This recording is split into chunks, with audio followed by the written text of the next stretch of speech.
નમસ્કાર મિત્રો, તાજેતરમાં ગુજરાત સરકારના મહેસૂલ વિભાગ દ્વારા એક ખૂબ મહત્વનો પરિપત્ર ખેડૂતો અંગે બહાર પાડેલ છે। થોડા વર્ષો પહેલા ખેડૂતોના જે ખેતરોની માપણી થયેલી તે માપણીમાં ખૂબ જ ભૂલો રહી જવા પામેલી। આ બધી ભૂલો સુધારવા માટે ખેડૂત દ્વારા ડીએલઆર એસએલઆરમાં જે અરજી કરવામાં આવેલી તેની અનુસંધાને સર્વેયરો દ્વારા તેઓના ખેતરોની માપણી કરવામાં આવે છે।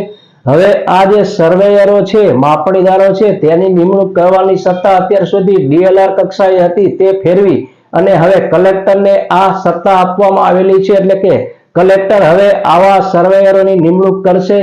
સરકાર દ્વારા જે પરિપત્ર બહાર પડેલ છે તેમાં આ સર્વેયરોની શું લાયકાત રહેશે, તેઓને શું ફી આપવામાં આવશે, તેઓએ કઈ રીતે તાલીમ લેવાની થશે, કેટલા સમયમાં ખેડૂતોની જે અરજી છે તેનો નિકાલ કરવાનો રહેશે, તેવું બધું પરિપત્રમાં જણાવેલ છે। આમ કલેક્ટર હવે માપણીદારો એટલે કે ખેડૂતોના જે ખેતરો માપવાની પ્રક્રિયા છે તેના જે માપવાવાળા એન્જિનિયરો હોય છે તેની નિમણૂક કલેક્ટર કક્ષાએથી થશે। ખૂબ જ મહત્વનો પરિપત્ર ખેડૂતો માટેનો સરકાર દ્વારા બહાર પાડવામાં આવેલ છે। પરિપત્ર નીચે લિંકમાં મૂકેલ છે, આપ જોઈ લેશો। નમસ્કાર, આભાર।